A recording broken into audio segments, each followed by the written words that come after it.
Hi guys, welcome back to Thursday Top Lessons. Hope you liked the video so far. Please do subscribe to our channel. Today we are going to talk about a management book, something about dilemmas.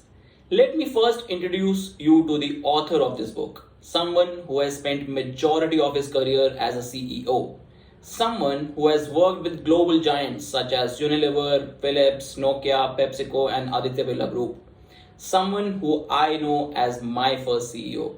Yes, I'm talking about D. Shivakumar, and the book that we are going to summarize today is The Right Choice. Shiv says a career is lived forward but understood backwards, as you are nearly done with it.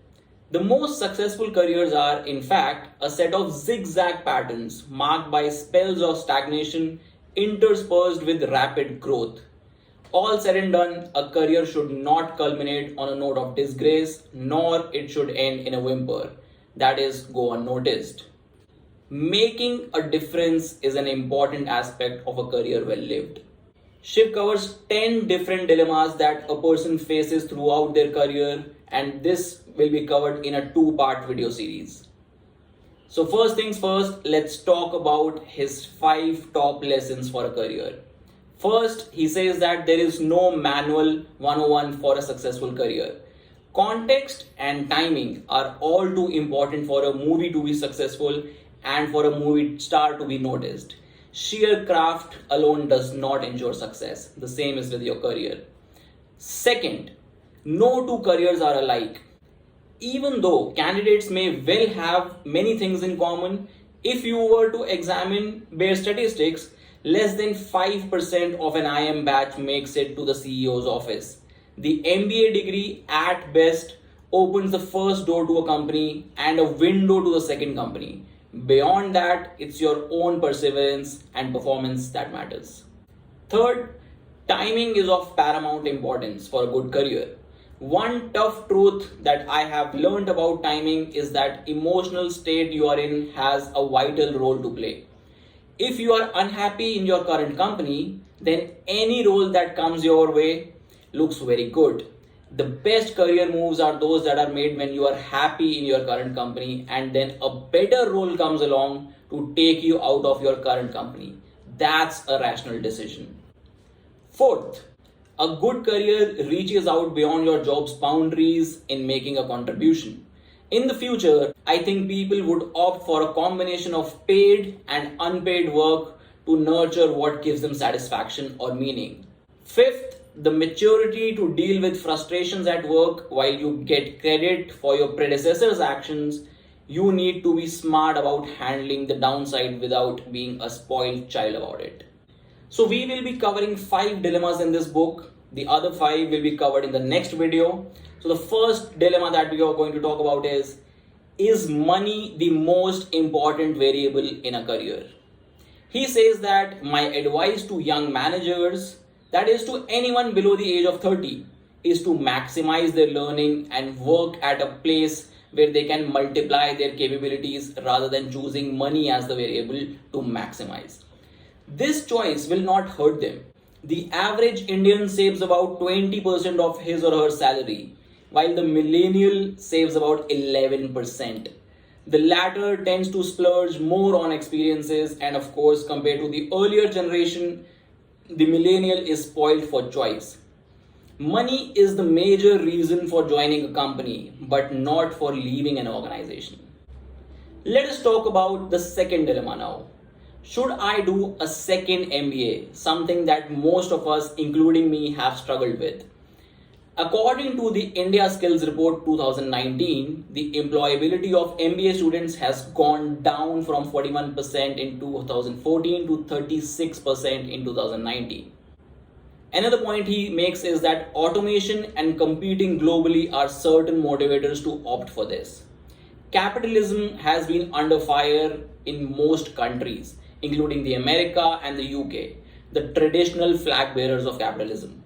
As a direct result, there is some backlash as regards the MBA degree. These backlashes are around the CEO pay packages, environmental and ecological sustainability via capitalism. All of these are under pressure. An MBA from a top-notch school will always be of value. However, that value is not lifelong. It will have diminishing returns if you're not constantly upskilling yourself or not performing well.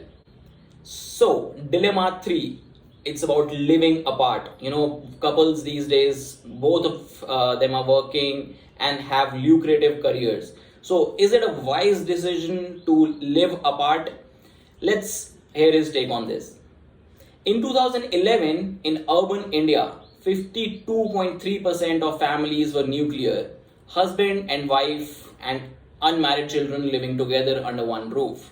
Whereas in the same year, in rural India, hold your breath, the corresponding number stands close to a whopping 52.1%, and the number of joint families stands at 16.1% of the households.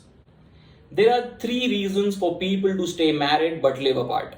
First, both people in a marriage or a relationship have good jobs and feel they can do well in their careers. As a result, when one person is transferred or lands a better job in another city, he or she decides to move. School going or college going children are another factor. When one person finds a better job opportunity but the family does not want to disrupt the children's education, they decide to live apart. And thirdly, when one among the couple decides to study further and hence moves the residence. It is never easy and Shiv does not recommend it. Culture of the employer is the main factor that will make or break it when you decide to live apart. Dilemma 4. While working elsewhere, rejoining a previous organization that you had quit. From being ignored or spoken of only in the past tense or outright banned from all conversations, those who have moved on are now proudly embraced as alumni. Companies are actually funding their alumni bodies and seeking their counsel on talent acquisition. Talent is a scarce commodity nowadays and is possibly either the number one or number two on a CEO's agenda. The facts are it costs half as much to rehire an ex-employee as it does to hire a brand new person. Rehires are 40% more productive in their first quarter at work, and they tend to stay in the job longer. Research suggests that average Fortune 500 company could save up to $12 million a year by actively recruiting alumni. Of course, it falls to the HR leaders here. They need to make a distinction between whom to hire and whom to keep away. The answer lies simply in asking these questions. Are they the best person for the job? Did they have a good rapport with the team?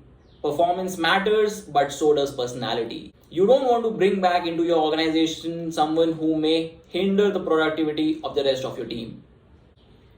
Dilemma 5. Should I take a sabbatical? Why do people actually take sabbatical? Rejuvenate to avoid burnout, take care of kids or parents, pursue a hobby that requires time, or leave the industry and reskill. Compellingly, sabbaticals are a way to beat attrition. Employees who take work sabbaticals say that they return to work feeling more inspired and less competitive.